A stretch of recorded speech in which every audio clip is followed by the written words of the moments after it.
দর্শক, ফরিদপুরের ভাঙ্গায় সংসদীয় আসন পুনর্বিন্যাসের দাবিতে ঢাকা অবরোধ স্থানে দফায় দফায় সংঘর্ষ চলছে। সেখানকার সবশেষ পরিস্থিতি আমরা জানবো। আমাদের সাথে যুক্ত হচ্ছেন সহকর্মী মনিরুল ইসলাম টিটু।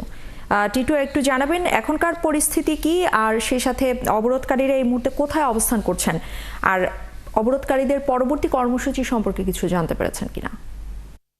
সকাল থেকেই কিন্তু অবরোধকারীরা বিভিন্ন পয়েন্টে অবস্থান নিতে শুরু করে।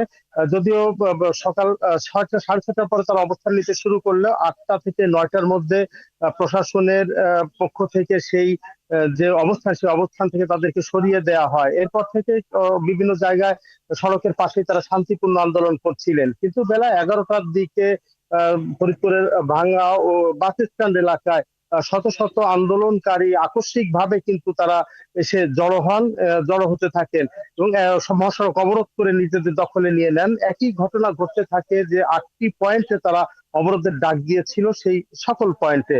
আর বেলা 1টার দিকে বিক্ষুব্ধ অবরোধকারীদের আন্দোলনকারীদের একটি অংশ তারা কিন্তু ভাঙ্গা থানার দিকে ছুটে যান এবং ভাঙ্গা থানায় হামলা করেন, ভাঙচুর করেন এবং ভাঙ্গা থানার সামনে রাখা আইন শৃঙ্খলা বাহিনীর গাড়িগুলো, কয়েকটি গাড়ি ভাঙচুর করেন, মোটরসাইকেলে আগুন ধরিয়ে দেন। একই সাথে উপজেলা পরিষদেও ভাঙচুর এবং মোটরসাইকেলে আগুনের ঘটনা ঘটেছে, হামলার ঘটনা ঘটেছে হাইওয়ে থানা এলাকাতেও।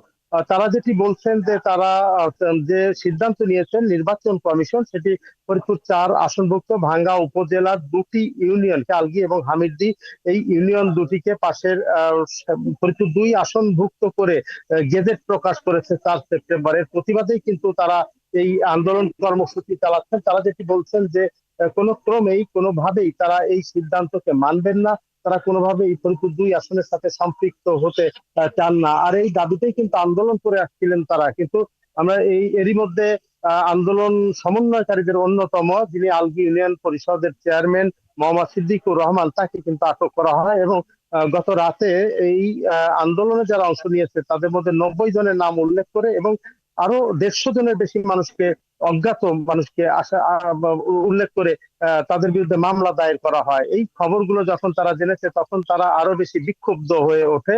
আর তারা এই বিভিন্ন স্থাপনায় সংগঠিত হয়ে তারা আন্দোলনে নেমে পড়েন, অবরোধ শুরু করেন এবং তারা এই সর্বশেষ এই কয়েকটি স্থাপনায় হামলা চালিয়েছেন। বর্তমানে বিভিন্ন যে পয়েন্ট গুলো রয়েছে, যে 8টি পয়েন্ট, সেখানেই অবরোধকারীরা অবরোধ করে রেখেছেন।